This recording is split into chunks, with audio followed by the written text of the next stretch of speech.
നമസ്കാരം കൂട്ടുകാരെ. ആരൊക്കെ മാമാങ്കത്തിന് പോയി? മഹാമാഘം കേരള കുംഭമേള.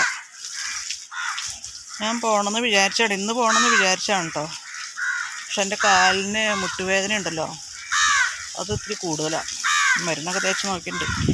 ഭയങ്കര ആഗ്രഹമുണ്ട് ഇന്ന് പോകണമെന്ന്. മനസ്സുകൊണ്ടൊക്കെ തയ്യാറായിട്ടിരുന്നതാണ് പോകാനായിട്ട്. പക്ഷെ വീഡിയോ ഒക്കെ കണ്ടു കഴിഞ്ഞപ്പോഴേ ദിവസവും തോറും 40,000 50,000 ആളുകളൊക്കെ എത്തുമല്ലേ. അപ്പം ഇങ്ങനെ ഹെൽത്ത് ഇഷ്യൂസൊക്കെ ഉള്ള എനിക്ക് ഒരു ആത്മവിശ്വാസം പോരാ. പോകണം എന്തായാലും. ഈ ആഴ്ച തന്നെ പോകണമെന്ന് ആഗ്രഹമുണ്ട്. ഇന്നലെ അങ്ങനെ ഒരു ആഗ്രഹത്തോടു കൂടി കിടന്നിട്ട് പിന്നെ പോകാൻ സാധിച്ചില്ലെങ്കിലെന്ന് ഓർത്ത് മനസ്സിൽ ഭയങ്കര വിഷമമായിട്ട് നേരം വെളുക്കോളം ഞാൻ ആ സ്വപ്നത്തിലായിരുന്നു. അവിടെ തിരുനാവായിൽ പോണത്, നിള സ്നാനം, നിള ആരതി, ഇങ്ങനെയുള്ള കാര്യങ്ങളൊക്കെ സ്വപ്നം കണ്ട് കിടക്കുമായിരുന്നു. സാധിക്കുമെങ്കിൽ സാധിക്കട്ടെ. അപ്പോൾ നടപ്പിൻ്റെ കാര്യം എടുത്തു കഴിഞ്ഞാൽ എനിക്ക് ഇങ്ങനൊരു വിഷയം ഉണ്ടെങ്കിലും നമ്മൾ മനസ്സുകൊണ്ട് ആഗ്രഹിച്ചു കഴിഞ്ഞാൽ എനിക്കിത് കഴിയുമെന്ന് വിചാരിച്ചാൽ നടക്കും അല്ലേ. നമ്മൾ എന്തൊരു കാര്യമായാലും എന്നെക്കൊണ്ട് കഴിയില്ല എന്ന് വിചാരിക്കുമ്പോഴാണ് പ്രശ്നങ്ങളുണ്ടാവുന്നത്.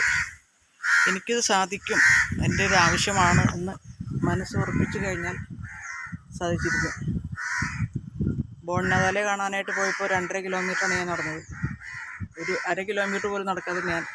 പക്ഷെ അന്ന് എനിക്ക് കാലിന് ഉളുക്ക് പറ്റി. അതാണ് പിന്നെ ഒരു മടുപ്പ് വന്നത് ഈ കാര്യത്തിൽ കേട്ടോ.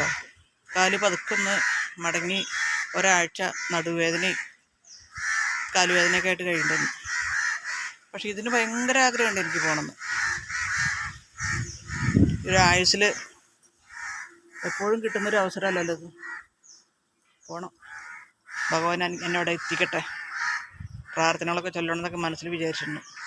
ശിവതാണ്ഡവം ചൊല്ലണം, ദേവി കീർത്തനങ്ങൾ ചൊല്ലണം, ഹനുമാൻ ചാലീസ ചൊല്ലണം, അങ്ങനെ കുറേ പ്രാർത്ഥനകളൊക്കെ മനസ്സിൽ വിചാരിച്ചുകൊണ്ടിരുന്നു. എന്നിട്ടും പോകാതിരുന്ന് ശരിയാവില്ലല്ലോ.